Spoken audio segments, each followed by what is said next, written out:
Reseña sobre la curricular del economista Alfi, que ya todos conocemos por su actividad académica y política.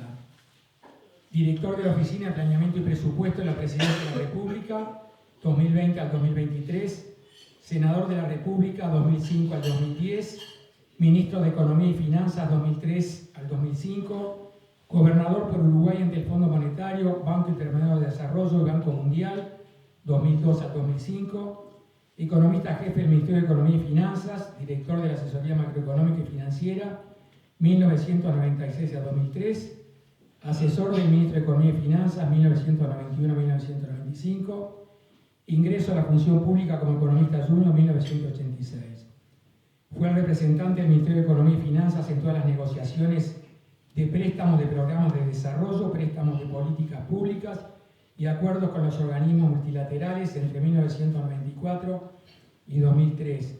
Representante del Ministerio de Economía y Finanzas en la totalidad de las operaciones de deuda pública en los mercados privados en el mismo periodo. Actuación en el sector privado, consultor independiente en las áreas de economía y finanzas de empresas nacionales e internacionales. Docencia curricular, profesor titular de Economía y Finanzas Públicas en la Universidad de Montevideo, 2005 a la fecha. Profesor de Macroeconomía del Departamento de Economía de la Universidad de la República, 1988 a la fecha, y en el posgrado en Finanzas de la Universidad de Montevideo, 2006 a la fecha. Ha asistido a técnicos locales en la formulación de programación fiscal, tanto a nivel del gobierno central como de gobiernos locales. Tiene distintos trabajos de investigación sobre sistemas de jubilaciones y pensiones, seguro de desempleo, seguro de salud, mercado de trabajo, mecanismos de pago de cargas de familias, impactos en la apertura externa sobre las ramas industriales y a la economía en su conjunto. Fue columnista especializado en medios de prensa locales, Diario El País, 2005 al 2020, y columnista invitado del Semanario Voz. Fue columnista en el Semanario Jaque, 1986 a 1988. Distinciones: Mejor columnista especializado en Economía y Finanzas de Uruguay, 1986, Premio Citibank, beca curso en Colombia. Bueno, la curricular sigue, pero lo voy a dejar al economista que dé la charla, porque si no, seguiremos conversando sobre la curricular.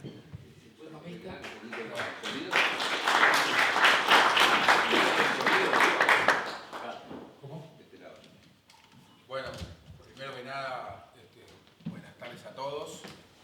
Es un gusto para mí estar aquí. Gracias por la invitación.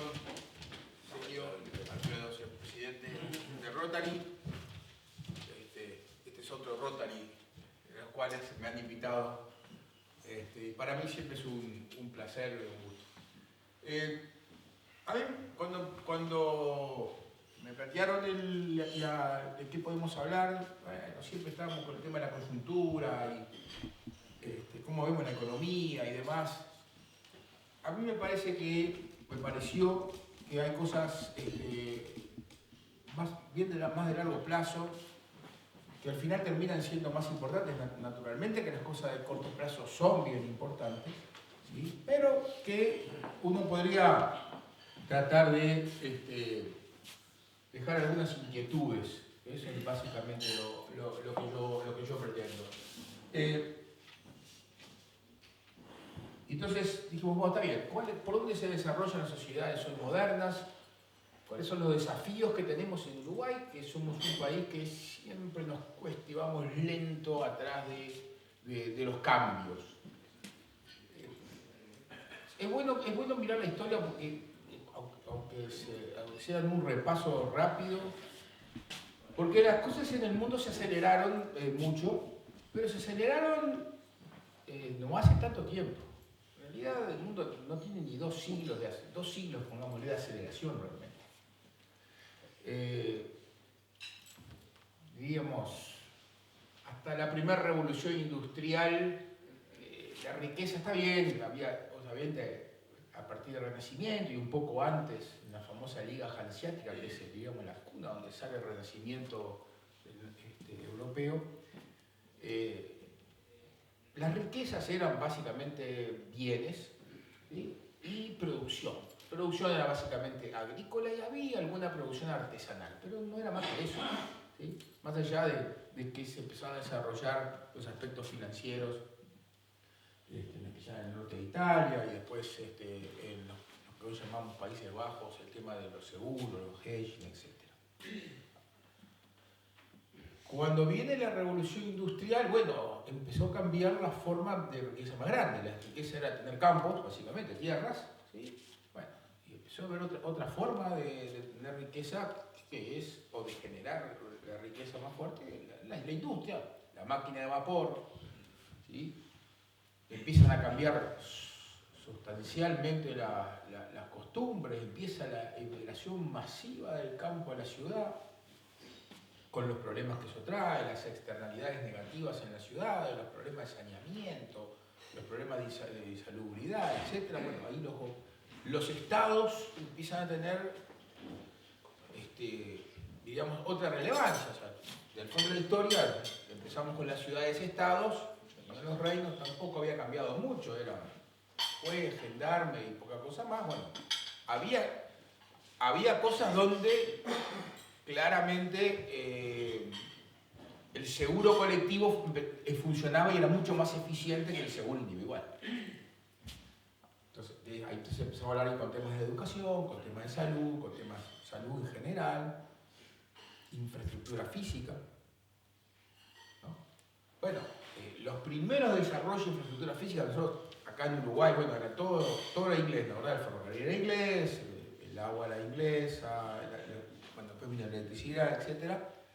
Pero los caminos y las carreteras en general eran privadas también, privadas con un contrato público, diríamos, de concesión, pero una concesión donde el riesgo de demanda quedaba del lado privado y entonces las empresas se fundían, básicamente se fundían. Bueno, todo eso fue evolucionando. Después vino, cuando aparece la electricidad, vino una fenomenal revolución, ¿sí? Después vino la revolución de las telecomunicaciones y de Internet, que es, después de la Segunda Guerra Mundial empezó a acelerarse, viene la incorporación masiva de la mujer al mercado de trabajo, ¿sí? Que se había incorporado fuertemente en la Primera Guerra Mundial, después de la Primera Guerra Mundial como que volvió a las casas la mujer, o sea, bastante insólito. En la Segunda Guerra Mundial el papel de la mujer fue enorme, ¿sí? Ya estaba, o sea, a la casa no vamos más, ¿sí? Y empieza a formularse este mundo que tenemos hoy, donde tenemos hoy la riqueza, ¿cómo se genera? Bueno, primero será la tierra, las maquinarias, las grandes empresas, sobre todo las petroleras y empresas que manejan metales, etc. Y hoy tenemos una riqueza que es básicamente inmaterial, es intangible. Los grandes generadores de riqueza son intangibles. Y la próxima revolución que estamos viviendo ahora seguramente es la inteligencia artificial, que es más que intangible. Bueno, en medio de todo eso, entonces uno tiene que pararse, ¿sí? Y decir, bueno, está bien. Hace un siglo, más o menos, bueno, había que tener ciertas habilidades manuales o ciertas habilidades cognitivas donde las personas, bueno, podían progresar en la vida razonablemente. Y alcanzaba razonablemente con tener una buena educación primaria y capaz que poca cosa más para ya ser un individuo útil a la sociedad e ingresar a la clase media. Saber leer y escribir y saber hacer operaciones matemáticas sencillas, pero operaciones matemáticas alcanzaba para eso. Bueno, hoy eso es absolutamente insuficiente, está bastante claro. O sea, hoy quien no tiene una enseñanza media, básica, superior terminada, es un analfabeto funcional, básicamente, ¿sí? Y quien no tiene una cierta especialización, no necesariamente son cursos de universidad ni nada que se le parezca, pero tiene que tener una especialización para poder entender el mundo y poder manejarse en este mundo. Entonces, bueno, a partir de allí, a ver, si no pierdo un hilo, que más sé de memoria, pues Venezuela no tengo, pero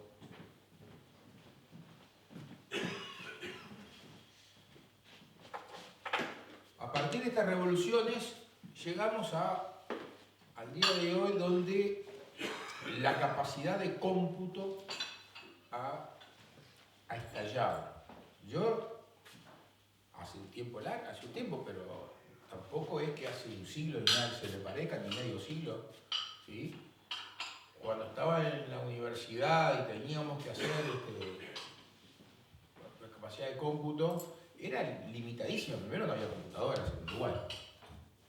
No había computadoras todavía. Y hacíamos las cuentas a mano. Yo me acuerdo, las pruebas econométricas, las pruebas estadísticas de econometría, bueno, hay que invertir matrices, bueno, si teníamos 15 datos, tratar de invertir la matriz ya era un lío y pasábamos el escrito entero, la prueba entera, haciendo las cuentas y si se equivocaban, bueno, está. ¿Cómo? No, había, pero no dejaba de usar, aparte, en aquel momento aparte no eran accesibles, pero para mí no era accesible una calculadora de esa, el precio que había.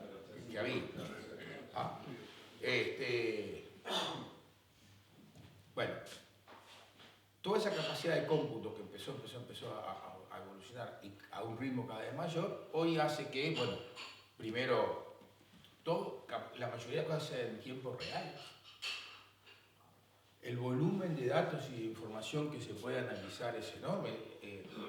Procesar una encuesta de hogares o procesar un censo, ¿sí? Que nos llevaba 8, 6, 7 años, mientras se procesaba a la mano prácticamente y se miraban las cosas y se repasaban.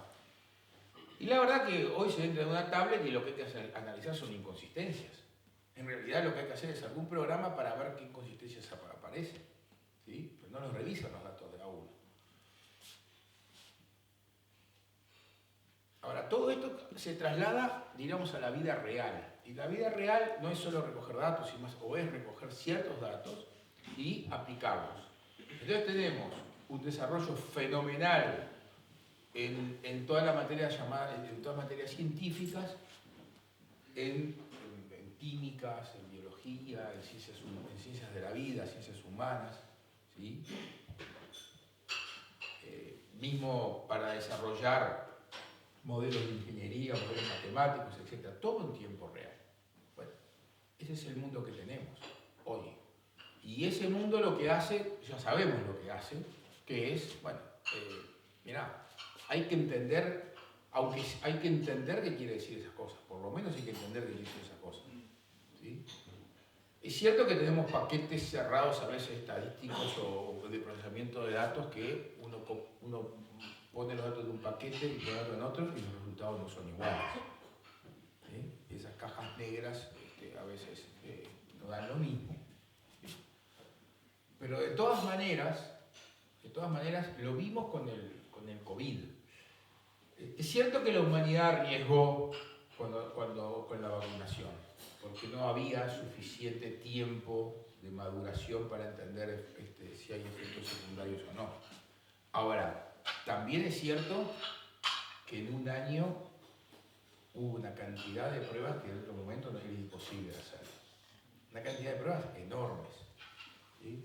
Y también es cierto que la capacidad de estudio que hay de recolección de datos hace que rápidamente, muy rápidamente, decían, bueno, mirá que pasó esto y tenés esto y si no, y estamos viendo que los que tienen déficit de vitamina D son los que se mueren más y todo, bueno, todo eso en cuestión de semanas a veces, o un mes. Entonces, ¿por dónde viene el desarrollo? Y bueno, hoy el desarrollo viene básicamente por ese lado. Evidentemente hay que seguir produciendo alimentos, hay que seguir produciendo bienes, ¿sí?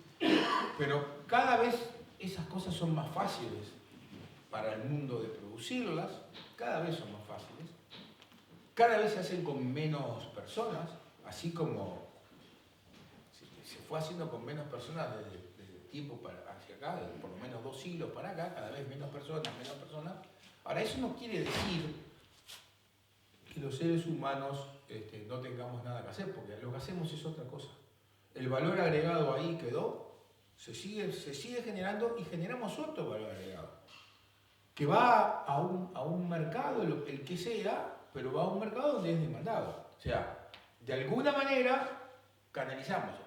Obviamente que hay un mercado enorme, que nos damos cuenta, que es el mundo del espectáculo, de los deportes. Es un mercado gigantesco, ¿sí? Cuánto más grande soy que hace 50 años, cuánto más potente, cuánta más gente va o cuánta más gente lo consume, porque lo consume por televisión. Y, bueno, y eso requiere dinero, y eso lo paga la gente con algún ingreso que generó en alguna actividad. Que dejó de hacer esa actividad, y sí, se dejan de hacer actividades, aparecen nuevas, y las actividades nuevas en general generan bastante más valor. Y hoy, cuando uno ve, dice, bueno, está bien, entonces tenemos las actividades tradicionales, que van a existir siempre, porque producir alimentos hay que producir siempre, y producir bienes hay que producirlo siempre, vestimenta, bueno, hay otros, equipos electrónicos ahora, etc. Tenemos que tener casas.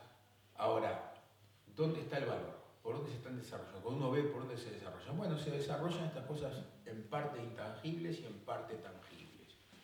Los intangibles que tenemos son las grandes empresas hoy, son todas de la internet y demás, son las que valen miles de millones y salen de la nada, ¿no? Pero también hay demandas para producir más alimentos o para producir mejor alimentos y evitar los efectos de sequías o evitar los efectos de inundaciones. La biotecnología se desarrolla, ¿sí? Bueno, hay que tener personas preparadas justamente para eso, para innovar en eso. Entonces, todo el desarrollo es, bueno, investigación, innovación y desarrollo. Investigación aplicada a la innovación. Entonces tenemos la biotecnología, diríamos, de alimentos agrícolas, la biotecnología animal, la biotecnología para la salud humana, ¿sí? Todo nuestro aumento de expectativa de vida, que todo hace presumir que se va a acelerar en los próximos años la expectativa de vida. Bueno, todo eso es, y eso es lo que pagamos. Eso es lo que pagamos. Miren, yo no sé estrictamente cuánto cuesta hoy, yo me acuerdo que decía mi mamá hubo que operarle el corazón, acá no se hacían esas operaciones, solo en Europa, con el seguro era solo en Europa, Estados Unidos no estaba deshabitada, justo se empezaron a hacer en Argentina, y mi mamá era la primera que se hizo toda en Sudamérica, esa operación. Y bueno, todos los líos Argentina es Argentina, una valvulita así, suiza, una cosita así era. Un invento israelí que le vendieron la patente a los suizos, $75.000. O sea, el costo de eso era nada, de producción, el costo de investigación y desarrollo enorme. Ahora, la gente paga el seguro y algunos lo pagan directo. El valor agregado es enorme, ¿sí? Entonces, por ese lado, precisamos entonces cómo preparamos nosotros a nuestra gente para que se inserte en ese mundo. Y no todos tienen que ser investigadores, porque además arriba de ese cuerpo de investigadores existe toda una organización que tiene que conseguir los fondos, que tiene que administrarlos, que se tiene que sentar en una mesa gente que no sabe casi nada de eso o nada, y tiene que hacer preguntas que parecen tontas pero no son tontas porque del otro lado tienen que contestarla y dicen, che, estoy haciendo esto y se me ocurrió, pero me preguntó una cosa que en realidad hay que investigar otra cosa. Entonces, ese es el punto uno. O sea, el país tiene que prepararse, tiene que incentivar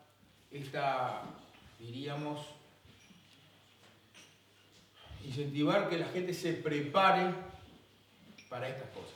Algunos, obviamente, son los que desarrollan, pero hay todo como un ecosistema alrededor que tiene que tener gente pensante, gente que entienda y que pueda razonar.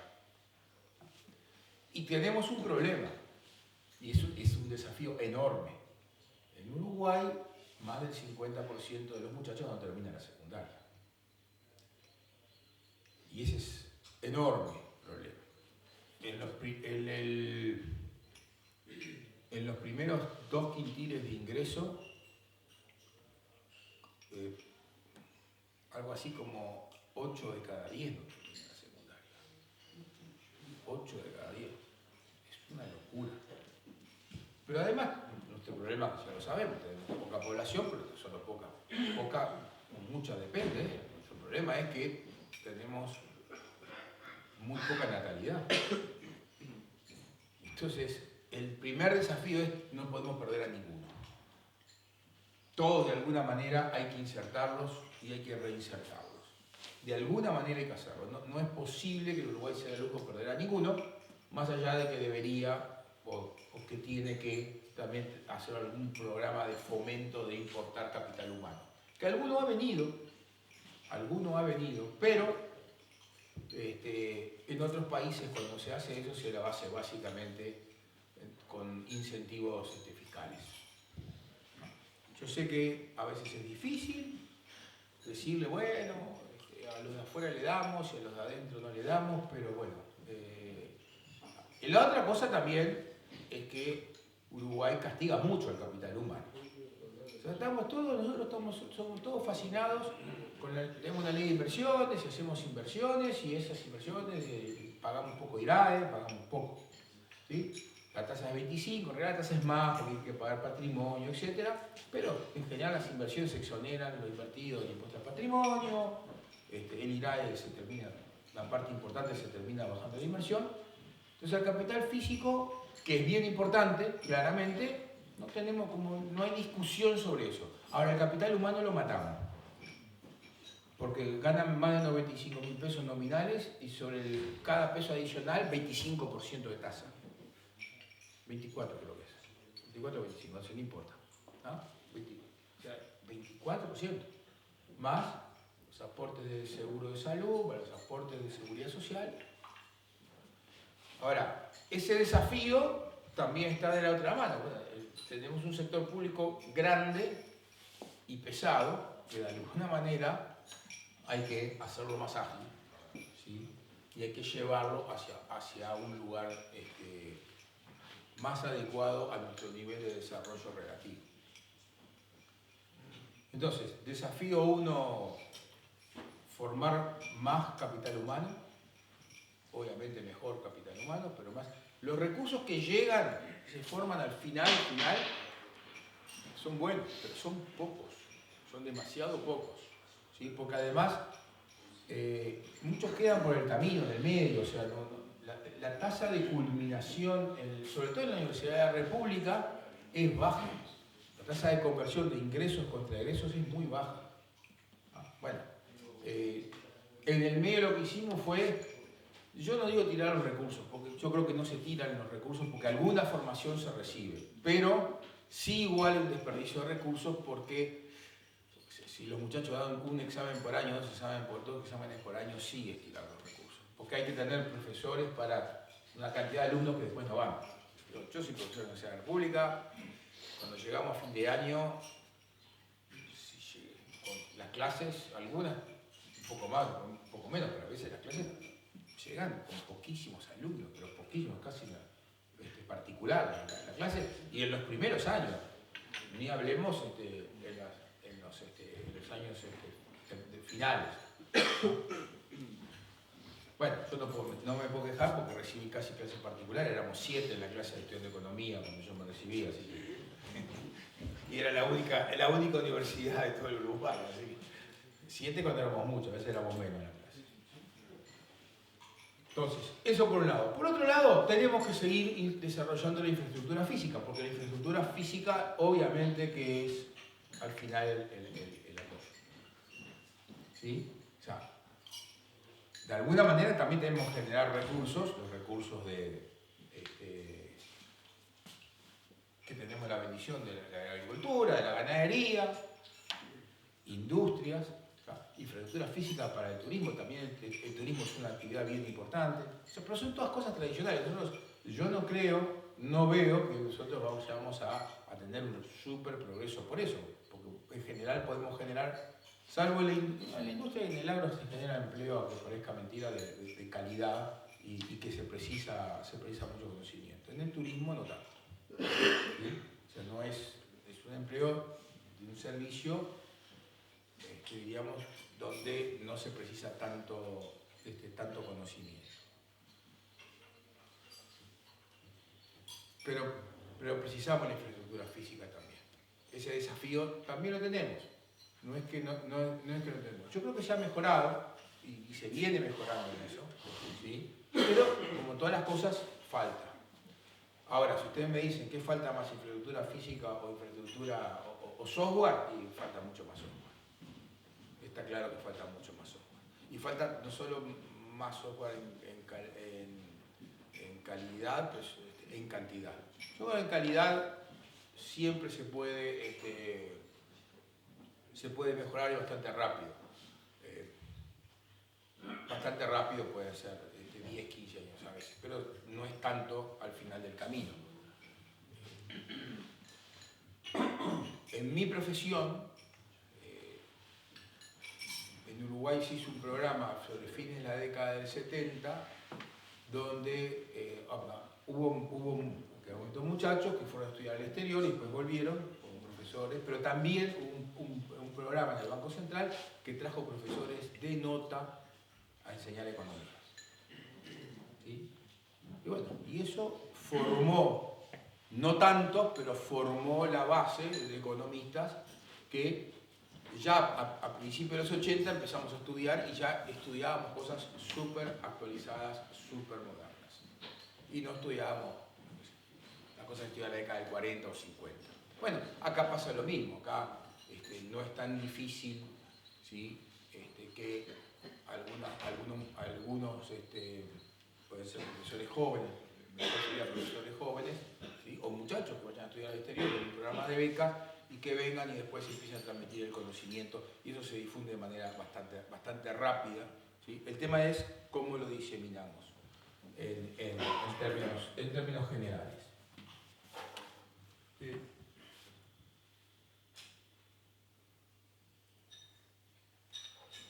El otro desafío que tenemos es la institucionalidad que le damos a todo este tema de la innovación y el desarrollo y la investigación. ¿Por qué? Bueno, se dice que en Uruguay se invierte poco.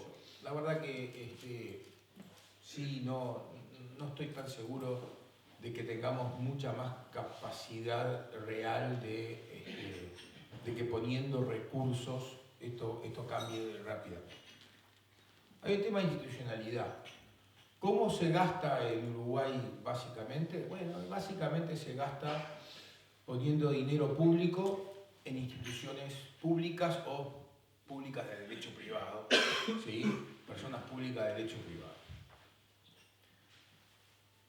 Claramente por fuera de lo que hablamos hace un ratito, por fuera de lo que es el mundo moderno, por fuera de ese chequeo, esas organizaciones donde...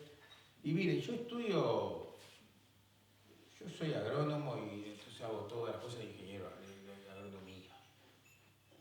Soy ingeniero agrónomo. Acá tengo esto, acá no hay un veterinario, acá no hay un biólogo, acá no hay un químico, acá no hay alguien que entienda de organización y de finanzas para buscar. Acá no hay riesgo privado. Entonces, básicamente terminamos en una institucionalidad que está, pero que su performance realmente termina siendo muy pobre para los recursos aplicados. No quiere decir que nunca se sacará, no, sí, hay algunas, claramente que sí hay. Pero los recursos aplicados, cuando uno lo compara con otros países, ¿sí? Con otros países y los resultados son muy pobres. Entonces tenemos una cantidad de lugares donde se aplican recursos y se aplican recursos, diríamos, que no tienen el retorno requerido. Y también en muchas cosas se aplican recursos en actividades de baja productividad. De baja productividad. Si hay alguien acá del LATU que le guste mucho el LATU, que no se ofenda, pero ciertamente el LATU al final está haciendo edificios hoy. Bueno, la verdad que gastar el dinero